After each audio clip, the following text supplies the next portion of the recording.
the topic be positive. Don't let this world make you bitter. Don't let the actions of other people turn you cold on the inside. Certain things happen that hurt us, people come that leave us, and most of all, there are moments when you are bound to fall. Don't let those things make you unkind. It's okay to cry, it's okay to be sad, but it is never okay to do other people wrong just because you were done wrong.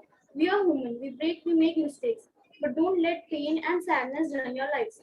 Wake up in the morning and do what you think is right. There are moments in your life where you feel like giving up or you can't take it anymore. It's okay.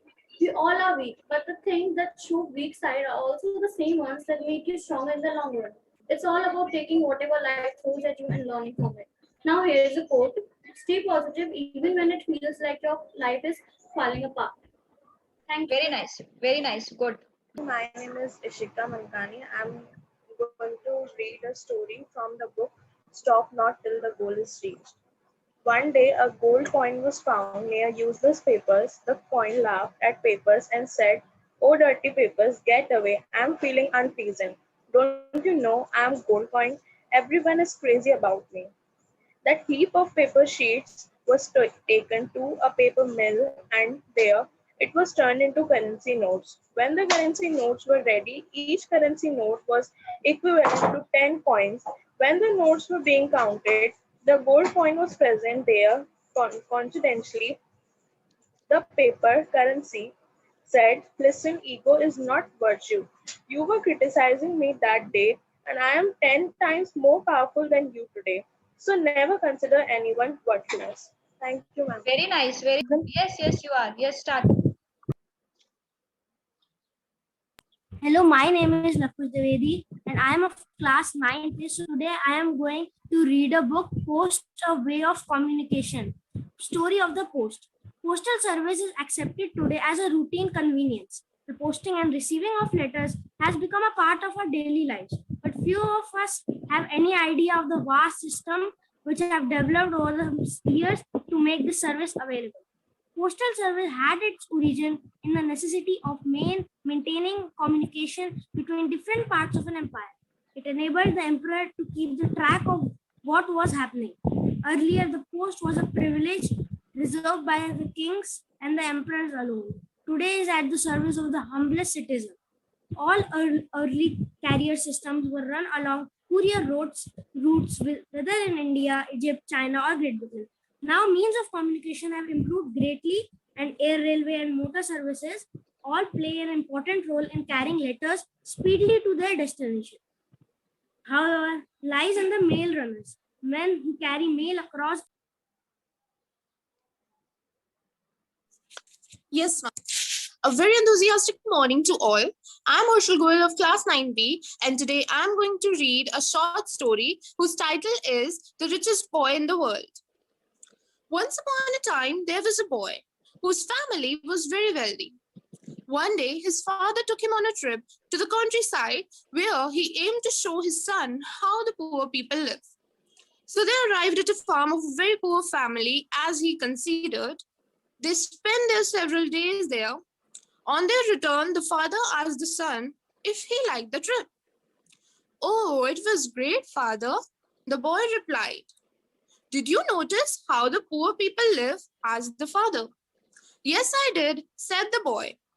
The father asked his son to tell in more details about his impressions from their trip. "Well, we have only one dog and they have four of them. In our garden, there is a pool, while they have a river that has no end. We have got expensive lanterns, but they have the stars above their heads at night. We have the balcony and they have the whole horizon. We have only a small piece of land, while they have the endless fields. We buy food, but they grow it. We have a high fence for protection of our property, but they don't need it, as their friends protect them." The father was stunned. He could not say a word. Then the boy added, "Thank you, father, for letting me see how poor we are." So we see in life that true wealth as well as happiness is not measured by materialistic things. Love, friendship, and freedom are far more valuable. If you're truly rich, you possess love, you possess friendship, and you are free.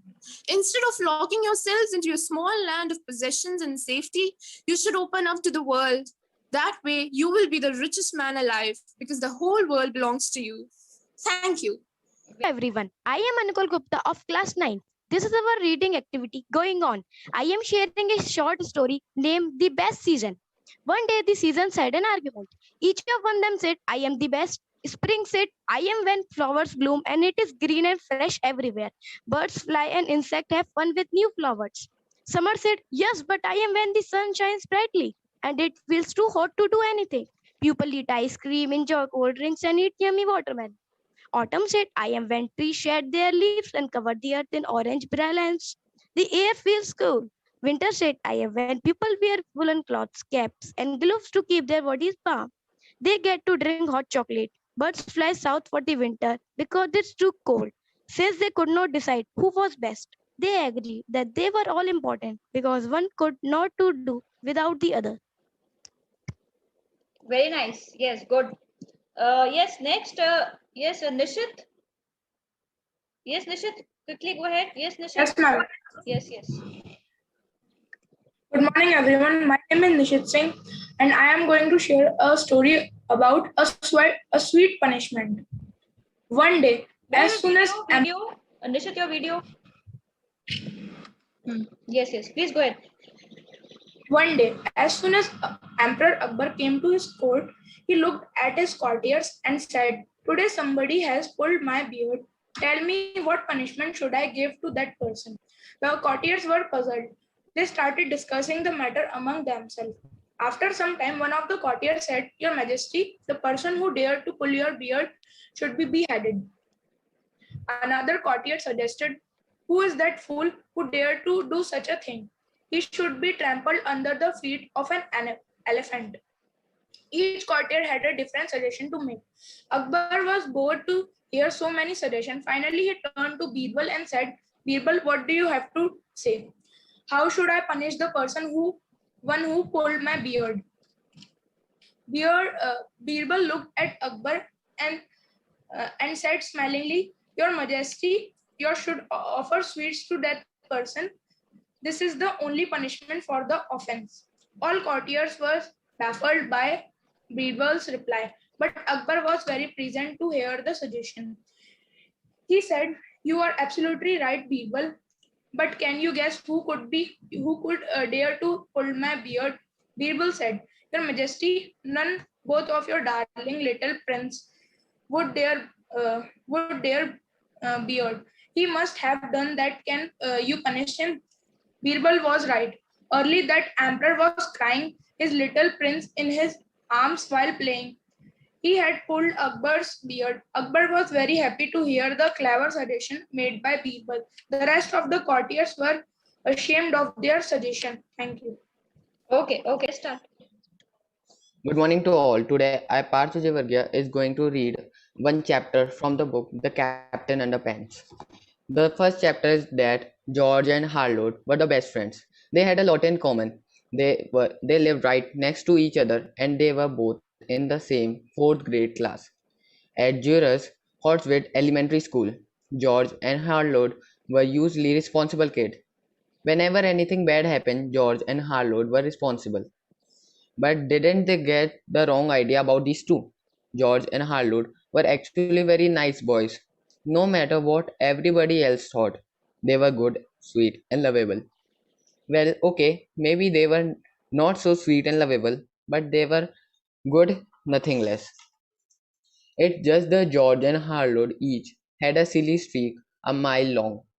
Usually, that silly streak was hard to control. Sometimes it got them into trouble, and once it got them into a big, big trouble. But before I tell you that story, I have to tell you this story.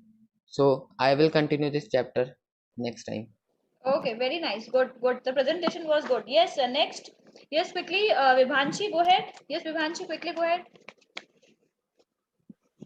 Hello everyone, I am Vibhanshi Singh Rajput of class 9th A and I am going to tell you about friendship. Friends are very important in our lives. Friendships are easily formed when we are young and do not demand too much out of it. According to studies and research, humans tend to form highest number of friendships at kindergarten and primary level. However, one tends to have fewer friends as one grows older and wiser. This is because we realize there are good friends and bad ones. The saying that a friend is need is a friend indeed is very nice in this scenario because good friends are those who are reliable and trustworthy. Friendship is born at that moment when one says to another, "What? You too? I thought that no one but myself." Thank you. Very nice, short. Greetings to all. Myself Neha Chaudhary of class 9th, and today I'm going to read about the origin and the history of English language. The history of the English language really started with the arrival of three Germanic tribes who invaded Britain during the 5th century AD. These tribes, the Angles, the Saxons, and the Jutes, crossed the North Sea from what today is Denmark and northern Germany. At that time, the inhabitants of Britain spoke a Celtic language, but most of the Celtic speakers were pushed west and north by the invaders, mainly into what is now Wales, Scotland, and Ireland. The Angels came from England and their language was called English, from which the words England and the English are derived. Now I will be reading about the Old English. The invading Germanic tribes spoke similar languages which in Britain developed into what we now call Old English. Old English did not sound or look like English today. Native English speakers now would have great difficulty understanding Old English.